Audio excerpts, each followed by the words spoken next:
They told me the prisoner was dangerous. Classified level 4? No direct contact unless equipped with neurofilter lenses and an emotional dampener patch. I showed up with none of that, wearing a standard issue jacket that still smelled like recycled soap from my last cryosleep rotation. Real professional, real ready, and totally hungover on sleep inhibitors and caffeine chews. The only thing I feared was dying of boredom during another debrief. The holding cell sat at the edge of Deck 9 on the Aegis Reign, orbiting the crusty dead moon of Silveron B. Outside the viewport, space just hung there, quiet, distant, full of forgotten wars. Inside, the lights buzzed in that faintly homicidal way cheap military panels do. I was supposed to interrogate her. Simple job. Ask questions, note answers. Don't fall in love. That last part wasn't official, but considering she was from the Eriksani Ascendancy, a species we were currently maybe sort of at war with, it felt implied. When the door hissed open, I expected something alien, tentacles, bioluminescence, maybe even the smell of space garlic. Instead, I got her. She sat on the bench like a storm packed into a silhouette. Slender frame, long silver-black hair tucked behind slightly too long ears, subtle but unmistakable. Her skin held a pale violet undertone, the kind that shimmered under the ship's cold fluorescence like she'd been airbrushed with moonlight. And her eyes, large, luminous, depthless, locked onto mine the instant I stepped in. I opened my mouth to speak, never got the chance. She stood, staggered, and then, just like that, burst into tears. Loud, hiccuping, untranslatable sobs, the kind you'd expect from someone watching their favorite planet explode in slow motion. I froze. Somewhere in my military cortex, a protocol manual began screaming. Hostile emotional spike detected. Initiate restraint sequence. But I couldn't move. Her hands covered her mouth as if to stop a word that had already escaped. Her knees buckled and she dropped. Not like she was surrendering, but like the weight of the air had suddenly doubled. I should have called for backup. Instead, I knelt. Hey, I said brilliantly. Do you need hydration? She shook her head, tears streaming sideways now. Through the translator embedded in her neckband, I heard her voice, shaky, soft, like radio static in a dream. You came back, she said. I blinked. You mean into the room? Yeah, I guess You came back. She said it again, as if trying to convince herself it was true. Her accent was faint, melodic, like someone learning to sing a language before they spoke it. I should have laughed it off, called in psych, tagged her as unstable, but something in me snagged on the way she looked at me. Like I was a ghost she didn't expect to see again. Like seeing me cracked open a vault inside her, and all the grief came pouring out. I remember you, she said. Impossible, I answered too fast. Her lips quirked in a way that was half smile, half familiarity. Your smile is still crooked. Which was ridiculous. I don't smile. Not in war, not on duty, and certainly not in interrogation rooms with women who cry at the sight of me. I think there's been some cosmic case of mistaken identity, I said, backing up just slightly. Maybe someone dropped a soul in the wrong body at reincarnation customs. But she just stared, and something behind my eyes flickered. A desert, a sky with two suns, a hand, mine, reaching for hers as smoke billowed across red dunes, a name on my lips that didn't belong in this life. Viola. The vision vanished, leaving a cold sweat across my spine. I looked at her. She hadn't moved, and I didn't know whether to run or remember. I didn't sleep that night, not because I was haunted or disturbed, although, yeah, sure, those things too, but mostly because the ship's autocaf had decided to confuse my request for coffee with boiled tar, and I wasn't brave enough to risk unconsciousness without at least some caffeine insurance. Instead, I sat in my quarters, staring at the wall, trying to remember how I'd ended up the emotional support human for an alien who cried like she'd known me for lifetimes. The hallucination or vision or whatever the hell it was had been brief. Less than a second, but vivid. Too vivid. I could still feel the heat of the twin suns, the sting of sand in my eyes, the desperate press of a hand in mine. Her hand. The worst part? It didn't feel foreign. It felt like a memory. At 0300 hours, I finally caved and pulled up her file on my terminal. Subject 112-Phi. Name, Vela. Species, Ericksoni. Age, unknown. Status, classified priority asset. Psychological flag, exhibiting signs of memory dissociation, latent telepathic echoes, and romantic fixation on Officer Reese, Orion. That last part was underlined and annotated with a frowny face emoji from Dr. Thassel in Psychops. I made a note to never speak to Dr. Thassel again. The Ericksoni were a mystery even before the war. Beautiful, reclusive, long-eared philosophers with biotech symbiosis in their bloodstream and a knack for winning battles without appearing to move. They claimed to remember things that hadn't happened yet. Time wasn't linear to them. It was a spiral, a dance, a bad song stuck on repeat. Honestly, if I wasn't trained to be culturally sensitive, I'd have called it nonsense. But it was hard to argue with someone who looked at you like they'd memorized your soul. Later that morning, I went back, not officially. I told the guards I was returning for a security recon. They gave me a look. One of them winked. I reminded myself to scowl harder next time. Vela was sitting cross-legged in the center of the room, humming softly. The translator picked it up as, "The sky holds what it loses."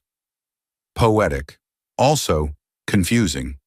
Also, not helpful. "You good?" I asked. She looked up. Her eyes were calmer now, but they still shimmered like starlight caught in a tear. "You don't remember yet." "Lady, I forget what day it is half the time. You might have to be more specific." She tilted her head. "Your sarcasm is familiar." "Yeah, it's a defense mechanism," I said. "That and the fact I grew up in a domed city where emotion was considered a sign of faulty firmware." She smiled gently. "You made jokes in every life." "Great, I'm cosmically predictable." She stood slowly, like gravity wasn't quite finished deciding what to do with her. "The dreams will come soon. Pieces first, then faces, then the ending." I swallowed. "And what happens in the ending?" She paused. "You die." "Well, glad we skipped ahead to the good part." She took a step toward me. "Each cycle, you find me. You protect me. You fall for me. And then you die before we can escape." I raised a brow. "Okay, but have you considered switching up the plot? Maybe this time I live and you take one for the team?" That got a laugh. Light musical. A sound like wind chimes caught in a time loop. "We tried that in Cycle 7, she said. "Didn't work." "Well, that's disappointing. I was hoping to spend this incarnation not getting vaporized or shot full of alien plasma." She stepped closer, close enough that I could see the faint lines of bioluminescent circuitry beneath her skin, thin and blue like veins of light. "You don't have to believe me, but when the memories come, you'll know. You'll feel it. You already do, don't you?" I hated how right she sounded. A voice crackled over the intercom. "Commander Lease, demanding my presence in the war room." "I have to go," I said. "Of course," she replied with the calmness of someone who'd said goodbye 1,000 times before. As I turned to leave, she added, "Orion? Yeah? When it starts. Don't fight it. Let the past in." I gave a weak smile. "I'll pencil it in between paperwork and impending doom." Then I left, heart pounding in ways that had nothing to do with caffeine. They strapped the neural relay crown to my skull like they were prepping me for a wedding to a toaster. 12 cold metallic filaments slithered across my scalp, each one linking into the cortical nodes just beneath the surface. It itched like hell. And of course, Dr. Thassel, bright-eyed, too enthusiastic, and entirely too caffeinated, was grinning like this was Christmas morning, and I was the roast beast. "Just relax, Lieutenant Reese," he said. "The memory sync is non-invasive, mostly. Side effects include nausea, confusion, emotional regression, and occasional nosebleeds shaped like constellations." "Sounds romantic," I muttered. "Should have brought flowers." Vela sat across from me, eerily serene, already plugged into the opposite neural interface. Her long ears twitched slightly, either a cultural tic or her way of mocking me. "Ready?" she asked. "Not even a little." The machine hummed to life. I braced myself. Nothing happened for a heartbeat. And then the world split. Colors bled out of the air. Sound warped. I felt like I was being crumpled like paper, folded through time and memory, spun through a centrifuge made of déjà vu. My body didn't move, but my mind. Oh, my mind was running. I stood on a world I had never seen, and yet knew intimately. A pale orange sky, twin suns dipping toward a fractured horizon. Wind howled over red crystal plains that shimmered with heat. My armor was different, smoother, darker, emblazoned with symbols I didn't recognize, but somehow understood. And Vela was beside me, not in a cell, not crying, but smiling, wearing battle gear that glowed along the seams like it was alive. "You always smell the storms before I do," she said, her voice echoing in that strange double-layered tone dreams use when they're trying to be subtle about being nightmares. "Bad weather's just the universe clearing its throat," I heard myself reply. That voice was mine, but not quite. A little deeper, less tired, more certain. Then the attack began. From the sky, ships, jagged things like knives flung from orbit, rained down fire. We ran, fought, fell, again and again. The memory rewound itself like a corrupted hollow recording. I watched myself die 6 different ways in the same desert. A plasma bolt to the chest, a collapsing ridge, a betrayal. Each time her scream followed me into blackness. Eventually I surfaced, gasping. Thassel was shouting something. One of the relay cables had burned out. A thin trail of smoke curled from behind my left ear. Classic Tuesday. "Cut it!" someone barked. "Shut it down!" The world snapped back. I was back in the observation chamber, drenched in sweat, panting like I'd run through a collapsing starfield. Vela was the same, shaken, pale, her hands trembling. But her eyes were locked on mine with a look that wasn't relief or triumph. It was guilt. "You saw it," she whispered. "Yeah," I croaked, throat dry. "Saw the whole cinematic masterpiece. Would not recommend. 2 stars. Dr. Thassel looked like he wanted to high-five someone. "Incredible. Your neurosynchronization index is off the charts. Reese, you just memory merged across lifelines, possibly across timelines. This is unprecedented." "Is it unprecedented for me to vomit in your shoes?" I asked. He backed up. I leaned forward, elbows on knees, trying to steady my pulse. "Those weren't dreams. Those were real, weren't they?" Vela nodded. "Then I died," I said.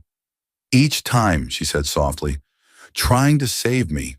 I laughed, just a short, bitter thing. No wonder I wake up every day feeling like I lost something.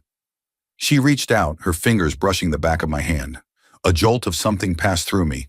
Not electricity, not heat, just recognition. "We're bound," she said. "Not by fate, by choice. You chose me." Over and over. I stared at her. "Well, maybe next time you could choose me back. Just once. You know, for a change of pace." Her smile didn't reach her eyes. "I tried." Before I could answer, the ship shook. A soft tremor that turned into a deeper vibration. Red lights flickered. An alert blared overhead. "Security breach. Deck 7. External hull compromised." I stood instinctively. Old habits. Vela stood too. "They're coming for me." "Who?" I asked, already knowing the answer. "Your people," she said, "but not to question me, to erase me." And just like that, I realized, remembering might have been the easy part. Now I had to choose. The thing about stealing a military scout vessel is that you really only get one chance to make it look accidental. I went with the classic, "Oops, I tripped, and my genetically encoded clearance just happened to override the hangar's lockdown protocols while I fell directly into the pilot's seat." Not my finest improv, but when security's chasing you with pulse rifles and zero patience, finesse becomes optional. Vela was already strapped into the co-pilot's seat, unnaturally calm. Her long ears twitched occasionally, either from G-force or the horror of my flying. I hadn't piloted anything since the simulator back in cadet training, and that had ended with an imaginary crater and 3 simulated casualties. So far, we were only mildly on fire. Behind us, the Aegis range shrank into a gleaming dot, flanked by Earth fleet destroyers and Ericsoni pulse drones. In front of us, a dense belt of asteroid debris, a plasma storm the size of a small continent, and, if my nav readings were to be believed, a gravitational rift known as the Mouth of Mira. It blinked like a sleepy god just waiting for someone stupid enough to try flying through its teeth. Naturally, I turned toward it. "Are you sure this is the way?" I shouted over the alarm, screaming about hull integrity. "Yes," Viola said, not even looking up from the panel, "unless you'd prefer to be disintegrated slowly by your own people." "Disintegration's a little dramatic," I grumbled. "Probably just imprisonment, lifetime, in cryo, naked." "Sounds awful. You've clearly never been to Earth prison." Another bolt of plasma tore past the hull, jolting us sideways. I swear Viola didn't even blink. Either Ericsoni pilots were built different, or she had an unholy amount of faith in my ability to not kill us both. Unfounded faith, but touching nonetheless. As we passed into the rift's magnetic envelope, time got weird. The stars outside stretched, twisted. Space folded in on itself like origami cursed by a drunk god. For a moment, I saw 3 versions of our ship flying beside us. One older, one newer, one half exploded. My hands passed through the controls, then solidified again. Every sound felt 10 seconds late. I opened my mouth to ask if this was normal, but Viola was already chanting. Ericsoni syllables filled the cockpit, strange, harmonic, echoing words that my translator refused to render. The ship's interface flickered, then steadied. The rift began to open. No longer teeth, but petals. We slid through, and suddenly everything went silent. We emerged into the orbit of a rogue planet, in an HAL 3, according to the dead beacon drifting past. A moonless world shrouded in perpetual twilight, forgotten by star charts and diplomacy. I didn't remember ever hearing of it, but Viola moved like she'd walked its surface 1,000 times. She led me down from the ship with the precision of someone defusing an emotional minefield. The air here shimmered faintly, thick with memory radiation. That's what the Ericsoni called it. Soul static. Places heavy with the psychic echoes of what once was. "I've brought you here before," she said, stepping into the gray dust. "In 3 lives. Maybe 4. "Don't take this the wrong way," I said, scanning for signs of, anything. "But your romantic getaway spots are a little bleak." "It's a memory vault," she replied. "The last one left." The vault, if that's what it was, appeared as a giant obsidian ring half buried in the ash. Light flickered across its surface, but there was no visible power source, no entry point. Vela knelt and pressed her palm to it. The ring hummed, then began to whisper. I stepped closer. Voices filled my mind, not words but feelings, terror, longing. A song I didn't know but could hum perfectly. Then an image burned into my brain, me holding her as something monstrous tore the sky open behind us. "I've seen this," I murmured. "You lived it," she whispered. I looked at her. "What is this place, Viola?" "This is where you chose me," she said, "and where everything broke." I let out a slow breath. I always suspected my love life had cosmically bad timing. She smiled, sad, soft. "And now we find out if we can fix it." Which was a lovely sentiment, except something far off in the atmosphere just pinged our scout's motion sensor. They'd found us. Again.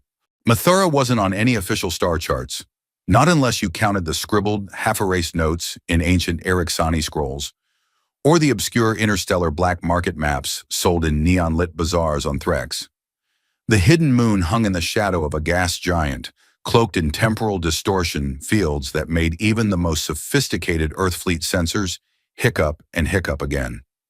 If you wanted to disappear, Mathura was the perfect place.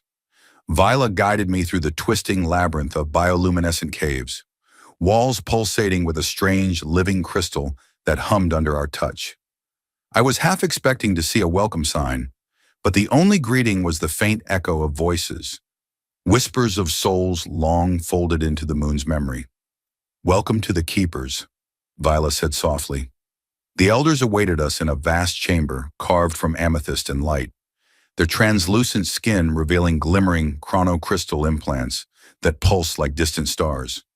They regarded me with eyes that saw not just flesh, but the tangled threads of countless lifetimes. "You carry a burden," the eldest said, voice like a ripple across time, a thread woven through the tapestry of existence. I cleared my throat. "You mean my luck? Because if so, it's been consistently terrible." Vela chuckled softly. "Your humor is timeless." The keepers spoke in unison, their words folding into my mind like a cryptic melody. They told me of the soul binding, the interdimensional engineer who had, in a reckless act of love and desperation, tethered his essence to Vela's across all lifetimes. The experiment was never meant to last. It fractured the cycle of death and rebirth, binding two souls in an endless loop of connection and sacrifice. "So, basically, I'm stuck in a cosmic Groundhog Day," I said. "Great." One keeper's voice softened. "But there is a way to sever the link. It demands sacrifice. One must choose oblivion to free the other." I frowned. "Oblivion as in, poof, gone, or haunted by regret forever?" "Oblivion as in erased from memory across space and species," Vela explained. "A choice to be forgotten completely." I swallowed hard. The idea of losing her was like being cut off from the last thread, holding me to something real. "I don't like that option," I said. Vela reached out, her fingers tracing patterns in the air. Patterns that shimmered and coalesced into a holographic map of timelines, memories folding and unfolding like fragile origami. "Neither do I, but each cycle ends the same way. We have to break free. Or get better writers," I quipped, though my voice lacked its usual bite. The keepers offered a device, an ancient relic infused with chronocrystals, capable of disentangling bonded souls. The catch: only one can activate it, sealing their existence away. I glanced at Vila. Her eyes, violet and deep as a black hole, held a quiet strength. "Your choice," she said. Before I could respond, alarms blared throughout the cave system. The temporal distortion was faltering. Our sanctuary was compromised. "We don't have much time," Vila said. "They're coming." I grabbed the device, weighing the impossible decision pressing on my chest. "You always joked about being the cosmic doormat," she whispered. "Now it's time to decide if you want to keep wiping the floor." I gave a half smile. Guess I'm not much for sitting on the sidelines. We moved toward the exit, shadows lengthening as the keepers chanted protective wards. Outside, the warped landscape trembled, rifts tearing open with hungry whispers. As we prepared to face the storm, I realized the cycle wasn't just about endings. It was about choice, and maybe, just maybe, about rewriting the story. With one last glance at Vela, I stepped forward. Because if love was a loop, I was ready to break it, or at least trip on the way out. The space above the dying binary star was a battleground painted in harsh strokes of fire and shadow. Earthfleet cruisers clashed with Ericsoni pulse ships, a cacophony of laser fire and plasma eruptions echoing across the void. The war that had brought me here, the war that had shaped every iteration of my existence, was roaring louder than ever. But this time, I wasn't running blind. Vela stood beside me on the bridge of the Stolen Scout, her elongated ears flicking as she tapped into the ship's archaic soul tech. The device the keepers gave us, the chronocrystal relic, pulsed with ancient energy, ready to broadcast the memories we carried like a beacon across the war-torn fleets. "Are you sure about this?" I asked, my voice rough from sleepless nights and too many adrenaline shots. She smiled, that bittersweet curl of lips that had haunted my dreams and memories. "It's the only way. They need to remember what this war has cost us. All of us." I nodded. "Let's give them a lesson they won't forget." Literally. As the relic activated, a radiant wave rippled through the vastness of space, a pulse of raw memory and emotion flooding every ship's systems. Suddenly, every soldier, every commander felt the centuries of love and loss, sacrifice and sorrow we'd endured across countless lifetimes. Faces flickered in their minds, hers and mine intertwined. A dance of passion and pain etched into the very fabric of their souls. I watched as hardened warriors faltered, as eyes filled with tears, as guns lowered in stunned silence. Somewhere, a general muttered something about needing a break. A low-ranking sergeant in the back row vomited. Honestly, I couldn't blame him. The war didn't end with explosions or grand proclamations. It ended with remembrance, a collective gasp of shared history that shattered centuries of hatred. Vela turned to me, eyes shining brighter than the dying sun's. Maybe we weren't meant to win by force. Maybe winning was just realizing what we lost, I said. She stepped into the light of the relic, her form shimmering as the chronocrystals absorbed her essence. I'll break the cycle, so you don't have to. No, I said, grabbing her hand. Not this time. We do it together. Her gaze faltered. One must choose oblivion. And I choose to remember, I said firmly. With a blinding flash, the relic's energy enveloped us both. Time fractured and reassembled, threads of our souls rewoven into a new pattern. The endless loop was broken, not by sacrifice, but by choice. When the light faded, Viola was gone. I was alone. But for the first time in countless lives, her absence wasn't an abyss. It was a promise. Months later, I found myself on a quiet colony moon, far from battles and betrayals. The twin suns set gently on the horizon, painting the sky in hues of violet and gold. I sat on a ridge, laughing quietly at the memory of Viola calling me grumpy hero, that crooked smile she loved. A breeze brushed my neck, a whisper carried on the solar winds. Orion, I smiled, closing my eyes. This time I was living, not just remembering.